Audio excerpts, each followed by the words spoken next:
Hey, welcome to the Physical Embodiment Studio. I'm Courtney Sproles, a certified personal trainer, and today we're going to talk about the bicep curl. So it is an exercise of flexing the elbow. You're contracting the muscle, and there's two parts to a bicep, the long head and the short head. So we'll go into a little bit of that today, but first we're talking about purely what is a bicep curl. It's a full range of motion in order to flex the elbow so that you can get the contraction of the bicep. While we're doing this, we're lengthening the tricep. So it's important that we isolate the bicep and not get any other muscle groups involved, such as the shoulder, which can easily happen when you're swinging your arm.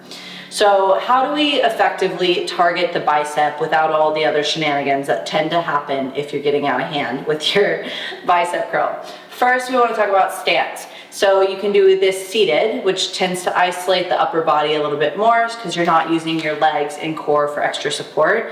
I like seated because you're not able to get the lower back involved whenever the momentum starts to come into play. It's stable, it's supported, and it's isolating through the bicep. However, standing up is also really great as long as you're doing it without the extra movement, right? So if we're standing, we want to make sure that our feet are grounded and parallel, soften in the knees, abs are tight, and the shoulders are pulled back so your heart is really open.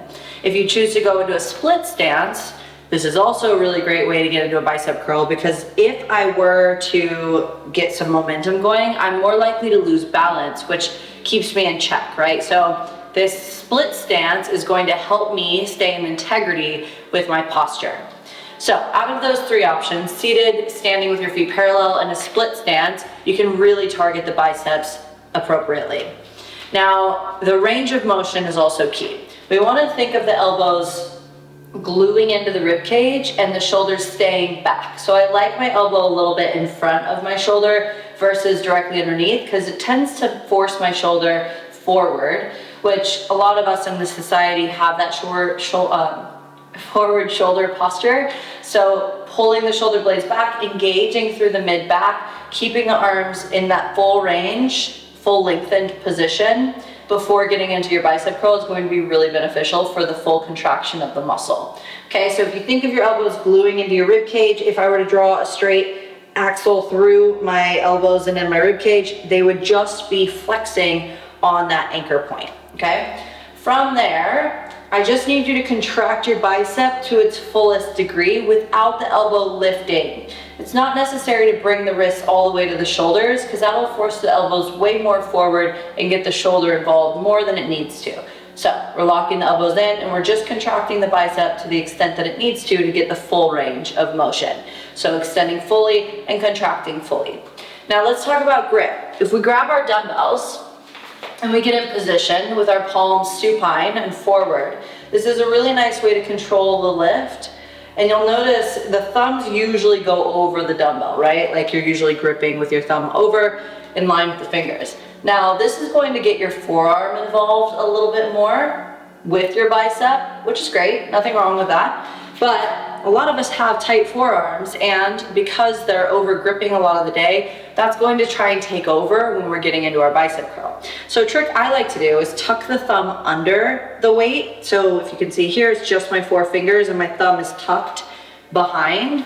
That way you're isolating the bicep because the forearm gets a chance to relax. Another way to relax the forearm is by pulling the wrist into an extended position, opening through the heart, pulling the shoulders back, curling the weights in. Now the weight is not only further away from your shoulders, therefore making it a little more challenging, but it's also relaxing the forearm, which allows you to isolate the bicep a little bit more.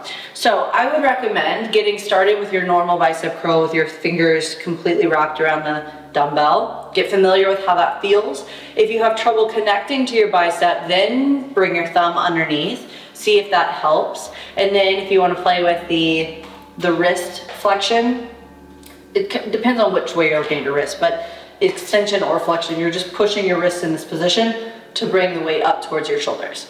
Okay, so those are some little tips and tricks I like to play with in order to really target the bicep. Hopefully that helps. If you have any questions, be sure to leave them below. Be sure to like and subscribe, and I'll see you next time.